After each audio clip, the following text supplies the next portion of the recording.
রাষ্ট্রের গুলিতে আমার এক ভাই আহত হবে, রাষ্ট্রের প্রশাসন দিয়ে আমার ভাই আহত হবে, এইটা কি রাষ্ট্রই দায় নিতে হবে? এই দায় কিন্তু রাষ্ট্র এড়াতে পারে না। আপনি যদি 50 বছর আগের মুক্তিযুদ্ধ এবং মুক্তিযোদ্ধাদের সাথে কয়েক মাস আগে ঘটে যাওয়ার অভ্যুত্থানের শহীদদের এবং আহতদের কম্পেয়ার করেন, সেটা আসলে হয় না। জুলাই অভ্যুত্থানটি একটি ব্যানারে হয়েছে, বৈষম্যবিরোধী ছাত্র আন্দোলনের ব্যানারে।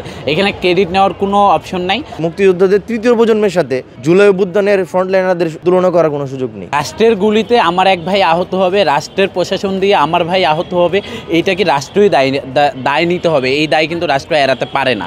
তো রাষ্ট্রকে এটা দায় নিতে হবে, এটা আমি মনে করি যৌক্তিক একটা জায়গা রয়েছে, সরকার তাদের দায় নিয়েছে। এবং আমার যেই ভাই দুদিন আগে জুলাইয়ের আগেও ভালো ছিল, দুই ভাই বিশ্ববিদ্যালয়ে পড়ালেখা করতে পারতেছিল, ওই দুই চোখ দিয়ে সে পড়ালেখা করতে পারছে, দুই চোখ দিয়ে পৃথিবী দেখতে পারছিল, কিন্তু আজকে সে দুই চোখ দিয়ে পৃথিবী দেখতে পারতেছে না, অন্ধ হয়ে গেছে সেই রাষ্ট্রের গুলিতেই।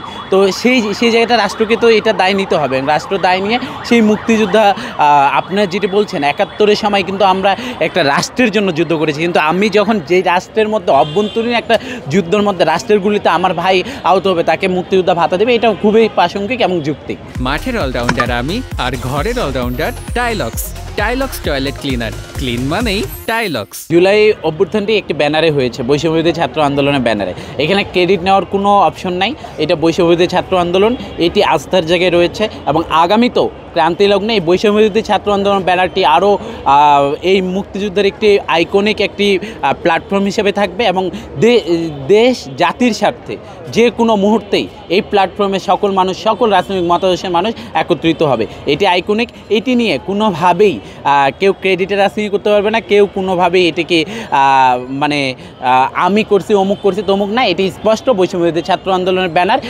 ব্যানারের রাজনীতি হচ্ছে। এখানে যারাই রয়েছেন তারাই এটার স্টেক হোল্ডার। দেখেন, আপনি যদি 50 বছর আগের মুক্তিযুদ্ধ এবং মুক্তিযোদ্ধাদের সাথে কয়েক মাস আগে ঘটে যাওয়ার অভ্যুত্থানের শহীদদের এবং আহতদের কম্পেয়ার করেন, সেটা আসলে হয় না। কারণ 50 বছর আগে যারা মুক্তিযুদ্ধ করেছিল, যারা একদম ফ্রন্টলাইনার মুক্তিযোদ্ধা বা মাঠে ছিল, তাদের আপনি লক্ষ লক্ষ কোটি কোটি টাকা দেন, আমাদের কোনো সমস্যা নেই, বা বাংলাদেশের কোনো মানুষই এটার সাথে দ্বিমত পোষণ করবে না। কিন্তু তাদের ছেলে, মানে পরবর্তী প্রজন্ম, নাতি পুতি, তারা পর্যন্ত যেই সুবিধাটা পাবে, এটা তো কখনোই যৌক্তিক না। সুতরাং আমরা চাই যে ফার্স্ট জেনারেশন যে ফ্রন্টলাইনার ছিল, ব্যাটেল ফিল্ডে ছিল, সে অবশ্যই এই প্রিভিলেজটা নিতে পারে, কারণ তার এখানে অবদান আছে। আমাদের যে নতুন বাংলাদেশ পেয়েছি, আমরা সেই শহীদ, সেই আহতদের আত্মত্যাগের মাধ্যমেই পেয়েছি। সুতরাং তারা এই নতুন বাংলাদেশে একটু প্রিভিলেজ, বা তারা যে পঙ্গু হয়েছে, তারা তো এটার একটা আমার কম্পেনসেশন প্রাপ্য, তাদের কম্পেনসেশন পাওয়া মানে রাষ্ট্রের কাছ থেকে তারা পায় এটা। সুতরাং এটা রাষ্ট্র যদি দেয়, এটা অবশ্যই যৌক্তিক, এখানে অযৌক্তির কিছু দেখতেছি না।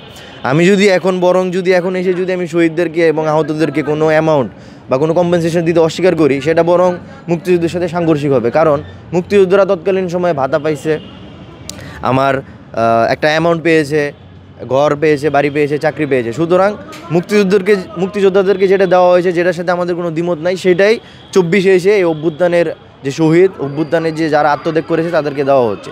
সুতরাং এটা তো সামঞ্জস্যপূর্ণ হচ্ছে এবং আমরা নিজেরাই প্রতিবাদ জানাবো যখন এই আহত বা শহীদ পরিবারের পরবর্তী প্রজন্মরা কোটা নিতে চাইবে, তখন আমরাই প্রথম বাধা হয়ে দাঁড়াবো।